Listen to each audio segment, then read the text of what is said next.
चलो अब बताए कुछ।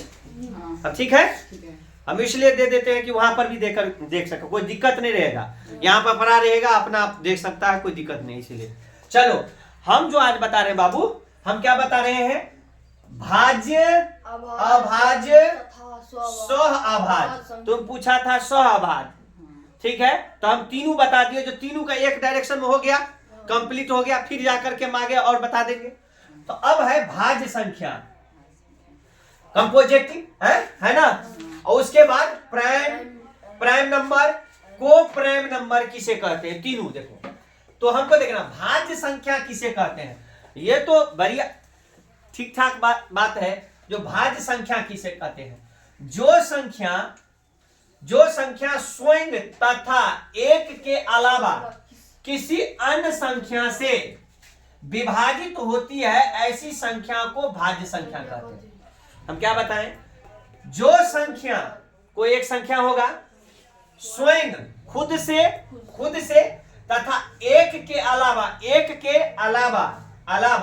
किसी अन्य संख्या से विभाजित होती है, विभाजित माने कट खोट जाती है, ऐसी संख्या को हम क्या कर सकते हैं? भाज्य संख्या। तो देखो इस पर 4 पे करो, 4 पे क्या है? जो संख्या स्वयं तथा एक के अलावा किसी अन्य संख्या से विभाजित होती है, तब विभाजित नहीं होगा। दूसरे दो दूना 4 कट गया। तो यहां पर आ गया ना, जो संख्या स्वयं तथा एक के अलावा किसी अन्य संख्या से विभाजित होती है, यह भी किसी अन्य संख्या से विभाजित हो जाएगा, यह भी किसी अन्य संख्या से विभाजित हो जाएगा, यह भी किसी अन्य संख्या से विभाजित हो जाएगा, यह भी किसी अन्य संख्या से विभाजित हो जाएगा। कोई दिक्कत? इसे हम क्या कहेंगे? भाज्य संख्या। इसे क्या कहेंगे? भाज्य माने भाज्य लग जाए, भाग लग जाए, भाज्य। तो यहां पर समझ गया। इस पर भी फॉलो होगा, इस पर भी, और आगे बहुत से है, एक ही इतना थोड़े है, और है ना। तो समझ गया, 4, 6, 8, 10 समथिंग, जहां तक 100 तक जाना है, इसमें बहुत आएगा। जो क्या कह रहा है यहां पर? जो संख्या स्वयं तथा एक के अलावा, एक से एक करने इसमें दिया है। स्वयं से तो कटवे करेगा, एक से तो कटवे करेगा, के अलावा किसी अन्य संख्या से कट जाए, हाँ लग विभाजित हो जाए, उसे हम क्या कह सकते हैं? भाज्य संख्या। याद हुआ? स्वयं तथा एक के अलावा किसी अन्य संख्या से विभाजित हो जाए, उसे क्या कहेंगे? याद हो गया। चलिए गुड। अब बाबू रे, अब देखिए क्या है?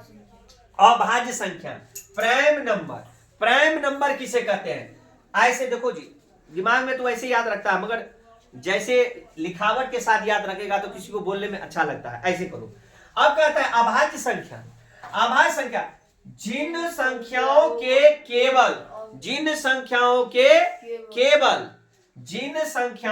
केवल और केवल दो गुणनखंड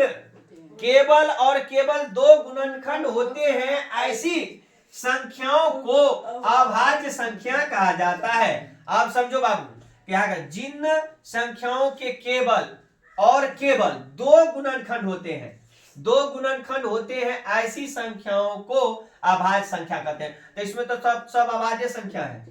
कोई भाज्य है रे? कोई भाज्य है? कोई भाज्य है? नहीं ना है।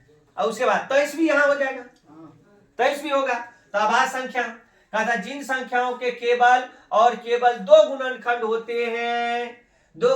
होते हैं, ऐसी संख्याओं को अभाज्य संख्या। दो कहेगा भाज्य संख्या है या अभाज्य?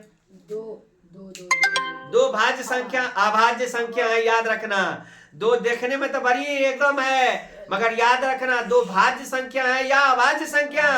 अभाज्य संख्या है, इतना याद रखना, ठीक है? हाँ, इतना समझ गया। अभाज्य संख्या। अब कह रहे हैं स्व अभाज्य संख्या किसे कहते हैं? को प्राइम नंबर किसे कहते हैं? को प्राइम नंबर कहता है जिन दो संख्याओं का HCF, हायर कॉमन फैक्टर, वही ना कहा जाता है, कहता है HCF माने महत्तम समावर्तक, और हिंदी में कहता है ना। हमरा नहीं आता है होते हिंदी में, कहीं हम बोल लेते हैं ए द्वारा। हाँ ठीक है। उसके कहता है जिन दो संख्याओं का HCF हो कितना होता है, एक। कितना होता है, एक होता है।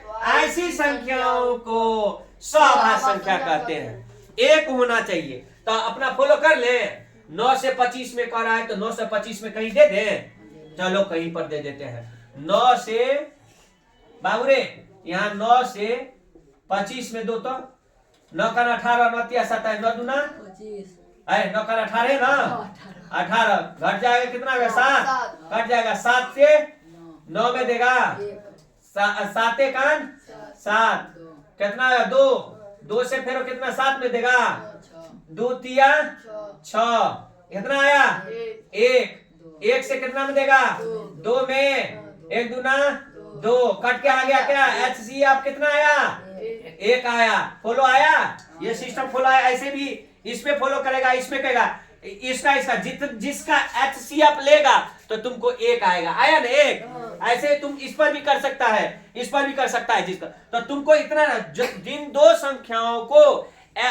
संख्याओं का HCF 1 हो उसे क्या कहेंगे, सह अभाज्य संख्या, को प्राइम नंबर। तुमको इतना याद रखना है, डिफिनीशन नहीं याद रहेगा। जिन दो संख्याओं का HCF 1 हो उसे हम को प्राइम नंबर कहते हैं। भूलेगा नहीं ना, को प्राइम नंबर। भाज्य संख्या बता दिए, अभाज्य संख्या बता दिए और सभाज्य संख्या, तीनों दिमाग में आ गया ना। कोई दिक्कत, कोई परेशानी, ठीक है, याद हो जाएगा। चलिए नहीं होगा सोटा तो नहीं, ना कि छील छाल देंगे हम। चलो ओके।